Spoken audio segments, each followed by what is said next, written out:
Parce que nous avons pour la première fois commencé à débattre ce projet. Nous avions très peu d'idées concrètes sur ce que cela pouvait être. Et c'est pour cette raison que cette séance a été programmée. C'est-à-dire c'était pour annoncer le projet et écouter les expériences.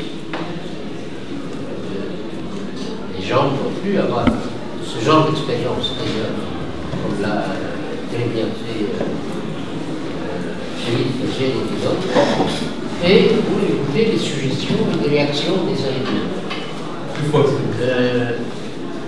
Le but n'est pas du tout de fonder une institution qui soit étendue à l'échelle de la Tunisie et qui va prendre en charge des milliers de personnes ou même des centaines de personnes. Ça peut devenir comme ça, c'est rien. Mais pour le moment, nous allons commencer de manière extrêmement modeste et tester de petites choses en partant de quelques principes. Nous savons au moins ce que nous ne pouvons pas faire, ce que nous n'avons pas envie de faire.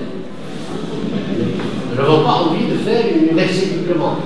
Il y a des milliers de dollars, de milliards de dinars qui sont dépensés chaque jour dans l'université tunisienne pour que les gens aient des diplômes, même si malheureusement tous ces diplômes nous servent pratiquement maintenant pour une bonne partie, pour moi, des jeunes, ça ne sert pas à grand chose. Donc, nous ne voulons surtout pas faire ça. La seconde chose que nous ne voulons pas faire, c'est reproduire le même type de relation, de savoir, qui existe dans ce type d'université qui a conduit au naufrage actuel de l'université, je pense, pas seulement en Tunisie, mais un peu ailleurs dans le monde. On le voit aux États-Unis maintenant, on le voit en France, en Europe, un peu partout. C'est-à-dire où l'université cesse d'être un lieu de réflexion, un lieu de débat, où elle devient une mécanique pour apprendre d'une manière bête et de reproduction en fait de choses qui ne servent à rien. C'est pour cela que nous avons posé cette question dans le cadre d'un FSM, parce que nous cherchons autre chose.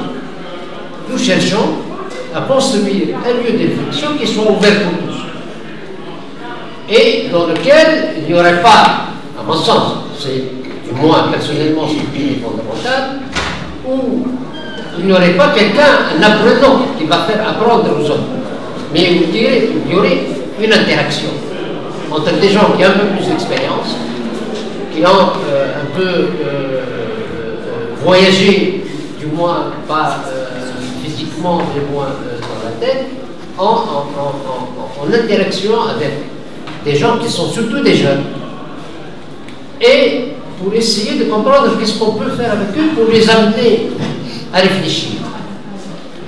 Ce qui est certain, et ça, il y a une unanimité générale un peu partout dans le monde, c'est lorsque les gens font eux-mêmes des choses qu'ils réfléchissent. Ça, tout le monde maintenant est d'accord sur ça. Personne ne le fait, malheureusement.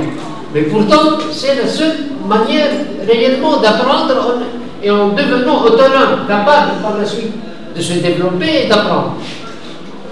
Et c'est cette idée-là que nous estimons être fondamentale dans ce que nous allons essayer de faire, qui va nous guider. Ce sont ces idées-là qui nous guident. Et pour le reste, nous allons essayer de réfléchir avec vous à la construction de quelque chose qui est nécessaire.